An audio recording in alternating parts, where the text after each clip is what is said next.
네, 여보세요?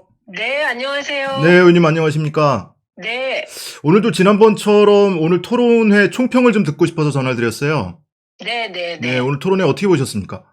우선 윤석열 후보가 얼마나 준비가 안 된 후보인지를 적나라하게 드러낸 토론회였고요. 네. 준비 안 된 수준이 정말 처참할 정도였습니다. 어떤 측면에서 그렇게 준비가 안 됐다고 보시는 거예요?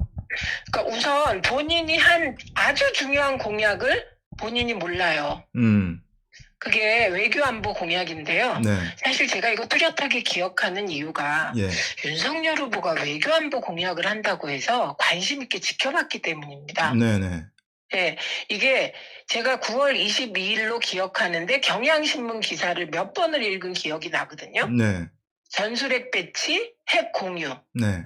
네, 이 부분을 미국에 요청하겠다. 이런 음, 요지였어요. 강력히 요청하겠다고 했었어요, 심지어. 그렇죠. 그런데 예, 그런 게 없다고 얘기합니다. 음, 그래서 깜짝 놀랐어요. 그리고 이 부분은 왜 그러냐면 이게 국민의힘 내부 경선 과정에서도 네, 핵 공유 문제가 중요 의제였습니다. 그래서 맞습니다. 제가 네, 지금도 기억나는 게 유승민 후보와 원희룡 후보 간에 핵 공유와 나토식 핵 공유에 대해서 토론이 있었거든요. 네네, 예, 그리고 그 토론이 들어줄만 해서 제가 되게 진지하게 들었습니다. 음, 그런데 본인은 경선에 직접 참여했던 후보잖아요. 네, 그런데 전술핵 배치와 핵 공유를 공약한 적 없다. 이렇게 얘기해 버리니까 예. 그때부터 윤석열 후보가 멘붕이 아니고 제가 멘붕이 왔습니다. 저도 이거 관련 기사를 찾아보느라고 이게 이상하다 기억하고 다른가 한참 찾아봤는데 네. 오늘 윤석열 후보의 발언은 정확히 이래요. 저는 전술핵 한반도 배치를 주장한 적이 단 한 번도 없습니다. 핵 공유도요. 저는 핵 공유를 얘기한 적이 없습니다. 현실성이 없다고 늘 주장해 왔습니다. 이렇게 얘기했거든요. 그건 누구 말이냐면요. 예, 원희룡이 그렇게 반응을 했죠. 예, 원희룡이 윤석열 후보가 핵 공유 주장을 하자 정말 말도 안 되는 소리라는 요지로 얘기를 했죠. 네, 윤석열 후보 본인은 핵 공유와 전술핵 배치를 얘기했고요. 네. 그래서 오죽하면은 지금 경향신문 사례를 드셨지만 여러 언론에 보도가 됐고요. 네. 이후에 미국 국무부에서 무지한 주장이다, 놀라울 뿐이다 이런 피드백도 나왔었고 중국에서도 강력히 반발을 했고 네, 어, 그렇습니다. 그래서 많은 분들이 오히려 미국과 중국의 반응 때문에라도 기억을 할 텐데 그렇죠. 지금에 와서 전혀 180도 다른 얘기를 하니까 본인 공약을 기억을 못하는 건지 아니면은 사람들이 기억을 못할 거라고 만만하게 보고 지금 거짓말을 하고 있는 건지 이해를 할 수가 없네요.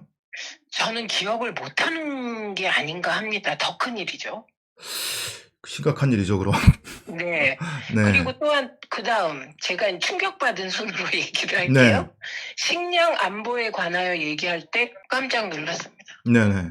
그러니까 식량 안보는 포괄적인 개념이긴 해요. 네. 그러니까 일반적으로 식량이 무기로 활용될 수 있다는 거거든요. 그렇죠. 네, 그런데 그 식량 안보가 예를 들면 우리의 주력 그 곡물 있지 않습니까? 네네. 네, 그런 주력 곡물을 어느 정도 비축한다는 의미도 있을 테고, 응? 네. 그리고 사실은 그 더 근본적인 개념은요, 네. 종자 있잖아요, 종자. 네네. 종자를 확보하고 유지한다는 개념입니다. 그렇죠. 예를 들면 밀이나 콩이나 그 외의 작곡들까지. 네네. 이런 개념입니다. 네. 그런데 윤석열 후보는 그냥 일반적인 상식을 얘기하더라고요. 음. 그런데 대권 후보가 상식적인 말만 하는 음. 자리는 아니잖아요. 네. 이거는 지난번에 삼성전자를 플랫폼 기업으로 만들겠다는 말과 일맥상통하는 태도들이라고 봅니다. 네. 수박 겉핥기 뭔가 같은? 예, 네. 많이 들었는데 음. 체화되지 않은 그런 상태로 보입니다. 그렇죠. 네, 예. 그리고 아주 대장동 가지고 다시 뭐 네거티브를 하고 싶었던 것 같은데 네. 그러려면 팩트를 정확히 확인하고 나왔어야 돼요. 오늘 우선 대장동 오늘 발언이 가장 그 따끈따끈한 뉴스 네네.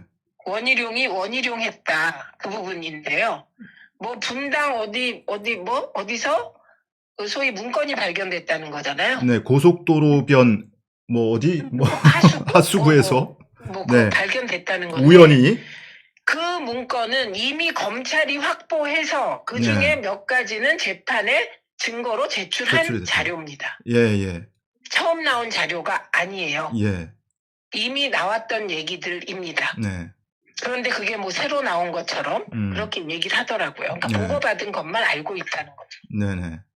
그 다음에 이 후보가 업무 추진비를 공개 안 했다며 공격을 하던데 이것도 외우신 것 같아요. 경기도 홈피에 도지사 업무 추진비는 공개되어 있다고 합니다. 예, 일자별로 공개되어 있습니다. 저도 확인했습니다. 네, 그래서 네. 이와 관련하여 원희룡 지사 보고 요리가 나온 거 아닙니까? 보거 요리요? 네, 원희룡 지사의 보고 요리 1,500만 원이 네. 제주도 홈피에 공개돼서 요즘 사람들이 그걸 짤로 만들어서 돌리고 있거든요. 아, 그래요? 그런데 그것도 따로 정보를 요청한 게 아니라 자료를 홈피에 떠 있다고 합니다. 네.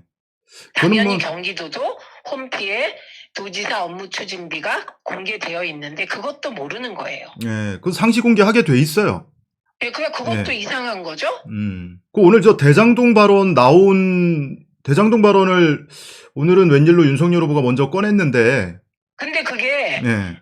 그러니까 단편적으로 네. 심화학습을 안 하고 나왔다는 얘기를 하는 건데요. 또 이런 얘기를 했습니다. 네. 2014년 6월 29일 밤 우리 후보님이 재선하고 난 겁니다. 네. 성남시장. 예. 여기 보면은 김만배, 정진상, 김용, 유동규가 모여서 도원결이 의형제를 맺었다. 이런 말 있잖아요. 아, 네네. 이런 건데 그 얘기를 하더라고요. 그래서 이에 대해서 즉각적으로 공보단에서 내부에서 논의를 했다고 합니다. 네네. 선거에 영향을 주기 위한 명백한 허위사실로 선거법 위반으로 즉각 고발 조치할 예정입니다. 네네. 그러니까 이런 일이 일어나는 이유가요. 이분이 올려준 자료만 보고 반개 무슨 신문도 이렇게 보고 그러잖아요. 우리가 포털에서 쭉 언론 기사를 보는데 그거를 안 하는 것 같습니다. 그 다음에 공수처 문제점을 얘기할 때 공수처가 통신 자료를 불법으로 통신 사찰한 것처럼 얘기를 했거든요. 네. 공수처가 하는 거 보니 일단 실력이 없고 실력이 없다 보니 뭐 어떻게 해야 하는지 모르는 것 같고 이런 통신 사찰하면 안 되는 건지 모르는 거 아니냐 고쳐보고 안 되면 폐지하자 이런 요지로 얘기했거든요. 네. 근데 공수처의 통신자료 조회는 정당한 법적 절차를 거친 자료 요청이었고요. 자료 조회였고요. 이게 통신 사찰이라고 하면 윤석열 후보가 검찰총장일 때 한 282만 명에 대한 통신자료 조회는 다 사찰입니다. 그렇죠. 이 검찰이 그러니까 통신 사찰과 통신 자료 조회. 네. 이 통신 자료 조회를 좀 구분해서 볼 필요가 있는데 네. 이 사실은 공수처가 몇 건을 했다 또는 정치인이나 언론인에 대해서 했다는 것 때문에 검찰과 또 야당 정치권과 언론이 합세를 해서 공수처를 지속적으로 공격을 했던 프레임이잖아요. 네. 그걸 그대로 반복을 한 거죠. 윤석열 후보도 뭐 검사 입장에서 공수처가 매우 껄끄럽고 폐지까지 염두에 두고 있는 것 같은 입장이니까. 그러니까 이건 검찰의 내로남불의 전형이다. 이렇게 표현할 수 있겠고요. 네네. 그 다음에 또 대장동 관련하여 이재명 후보가 묻지 않습니까? 예. 당신이 대장동 몸통이라고 생각한다. 윤석열 게이트다. 이 얘기 계속 이제 이재명 후보는 하고 있는데 대장동 1,155억 있잖아요. 부산저축은행 대출비리 사건 당시 초기에 저축은행에서 빌린 돈이죠. 그런데 이 부분과 관련하여 무슨 로비 명목 브로커가 10억 받은 사건이 있었습니다. 이와 관련하여 수사를 하고도 봐줬다. 윤석열 검사가.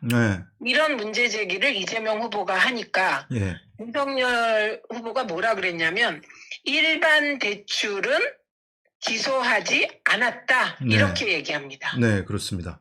그럼 과연 일반 대출은 기소하지 않았을까요? 이미 팩트체크 해보면요. 2건을 기소했습니다. 일반 대출도.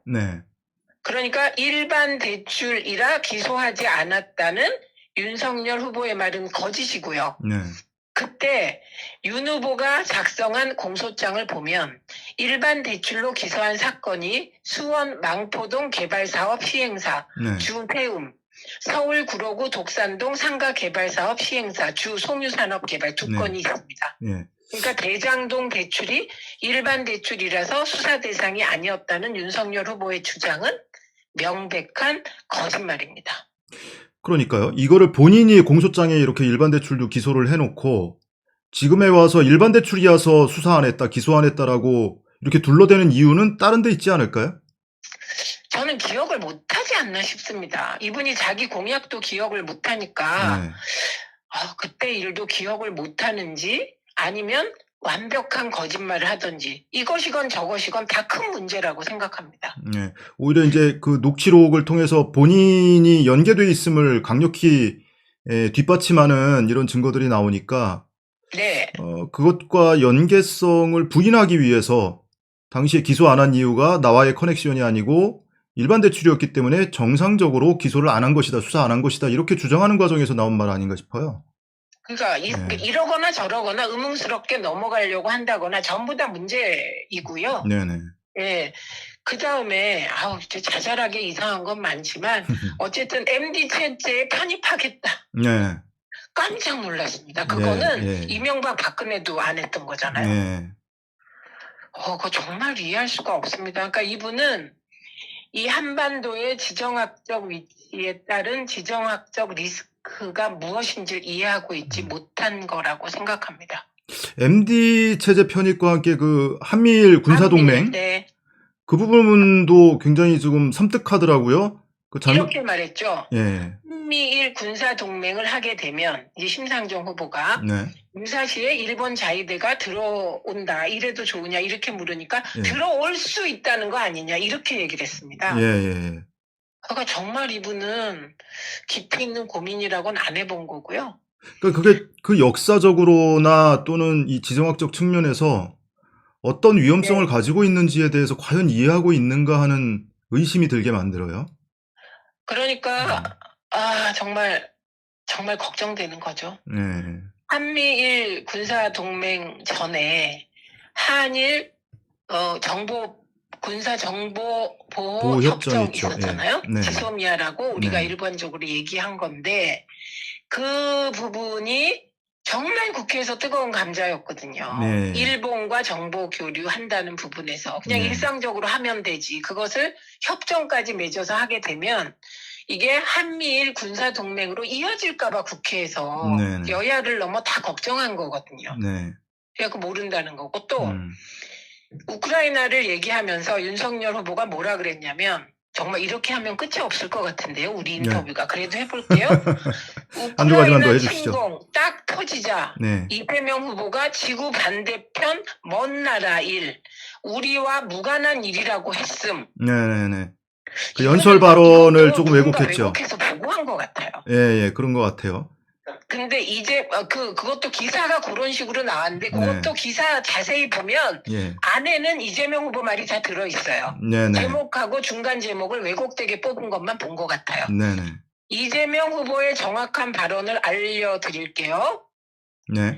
지구 반대편의 남이 나라 일이기는 한데 우리나라 주식시장이 주가가 떨어지고 있습니다. 네. 전쟁의 위기가 고조되면 경제가 죽습니다. 네. 그런데 필요하지도 않은 사드를 충청도에다 설치하겠다, 강원도에 설치하겠다, 경상도에 설치하겠다, 이러면 안 된다라고 얘기한 겁니다. 네네. 너무 다른 말이죠. 그래서 이걸 보고도 역시 이 사람은 윤석열 후보는 누가 이렇게 헤드라인 뽑아준 것만 외우는구나. 네. 그다음에 보수 언론에서 왜곡된 거 그 구절만 외우는구나. 이렇게 생각했습니다. 네네. 너무 많아요. 너무 많아서 네. 마치 문재인 정부가 평화만 얘기하고 방위력 개선 안 한 것처럼 얘기하는 게 저는 제일 기분이 나빴는데요. 국방비 엄청나게 증액을 했었는데요. 그렇죠. 네. 문재인 정부가요. 한편으로는 평화를 위하여 관리하면서 다른 한편으로는 방위력, 소위 국방비를 역대 최고 수준으로 지출해서요. 우리나라가 지금 세계 6위 군사력을 이뤘습니다. 네네. 그러니까 진짜 모르시는 것 같습니다. 전체적으로 보면 뭐 하나하나 디테일하게 보면은 뭐 한두 끝도 없을 것 같은데 끝이 없습니다. 그래서 한마디로 외교, 안보, 국방으로 들어가니 완전히 밑바닥이 드러났다. 네. 이거는 이미 3프로 TV에서 드러난 사실입니다. 네. 지난번 경제토론에서도 일부 드러난 사실인데요. 네. 외교안보 국방은 정말 깊은 고민이 필요한 거고 윤석열 후보는 깊은 고민을 전혀 안 했다. 네. 그래서 윤석열 후보는 오늘 정말 마이너스 100점이다. 이렇게 생각합니다. 아, 그리고 참 눈에 띄는 대목이 네. 지금 어찌됐든 윤석열 후보와 안철수 후보 간에 이번 주말 사이에 뭔가 단일화 움직임이 과연 있을까 이 초미의 관심사인데 네. 그거에 대해서 심상정 후보가 재확인을 받았어요, 오늘. 그렇죠. 네. 심상정 후보가 오늘 가장 잘한 거죠. 네, 왜냐하면 네. 단일화라는 건 다당제 원칙과 맞지 않잖아요. 네. 그러면서 그렇죠. 안철수 후보 어떻게 할 거냐 이렇게 물었죠. 예. 그랬더니 안철수 후보가 결렬을 이미 선언했습니다. 이렇게 답했어요. 네네. 그 뒤에 가서 다시 한번 안철수 재확인했습니다. 후보는 정치 생명이 끝나죠. 네네. 네. 윤석열 후보는 뭐 노력하고 있다, 노력 중이다. 이렇게 뭐 얘기했죠. 이렇게 얘기했는데 안철수 후보는 뒤에 가서 본인의 시간에 다시 한번 또 재강조했거든요. 끝난 일이라고. 그렇습니다. 마무리 발언에서 다시 강조했습니다. 네. 양당 기득권 정치 타파하는 게 자기가 정치하는 이유라고. 네. 그래서 저는 오늘 밤으로 네. 사실상 단일화가 음. 끝났다고 생각합니다. 그런데 만약에 단일화가 다시 추진된다면 딱 한 가지 있죠. 네. 100% 여론조사 단일화를 윤석열 후보가 받는 겁니다. 최 의원님 말씀 때문에라도 단일화는 못할 것 같은데요. 그 다음에 오늘 이재명 후보는 네. 제가 보기에 그동안 어느 토론보다 잘했습니다. 네. 여유도 있었고 내용, 그러니까 지식도 해박하고 네. 그리고 뭐 심상정 후보가 사실 굉장히 몰아붙였잖아요. 네네. 위성 비례 정당 등 신뢰 문제에 대해서 네. 그 문제에 대해서도 깔끔하게 인정하고 동의하고 사과하고 네. 이게 우리가 과거에 봤던 이재명 후보의 모습이거든요. 네네. 그래서 자기 페이스를 완전히 찾았다. 이렇게 보였고요. 또 하나는 우크라이나와 관련하여서도 안정적인 이미지를 줬고 네. 네, 그걸 정쟁화시키고 사실 많은 분들이 우크라이나 대통령이 윤석열 후보하고 비슷하니까 네. 준비 안 된 후보가 우크라이나 사태를 초래했다는 거 그거를 찍어서 윤석열을 공격하라고 얘기를 하지 않았겠습니까? 끝까지 네. 안 하시더라고요. 예. 아이, 그건 안 한 거 예. 잘한 것 같고요. 네, 그런 네네. 점 저는 굉장히 높이 평가하고요. 네. 무엇보다 정치개혁 관련하여, 정치교체 관련하여 저게 본래 이재명 후보 소신이에요. 네. 네, 그래서 그때 위성 비례정당 만들 때 이재명 후보 반대한다는 게 언론에도 났어요. 네. 그래서 민주당 지지자들로부터 엄청 욕먹었어요. 네. 네, 그래서 이재명이 후보니까 다를 것이다. 이 말 할 때 이제 정말 이재명의 민주당이 되어 가겠구나 이런 생각이 들었고요. 네. 그다음에 이건 송영길 대표의 후속 작업이 필요하겠죠. 요구했잖아요. 안철수 후보와 심상정 후보가 네. 의총이라도 열어서 확인하라. 네. 이건 송영길 대표가 빨리 월요일이라도 의총을 열어서 예. 다당제 그리고 국민의 표가 사표가 되지 않도록 제도 개혁하겠다 이 약속하면 될 것 같습니다. 맞습니다. 그거는 송영길 대표 이제 국회 내에서 좀 해야 할 몫인 것 같고요. 네. 자, 오늘 말씀 잘 들었습니다, 의원님. 고맙습니다. 고맙습니다. 네, 고생하셨습니다. 네.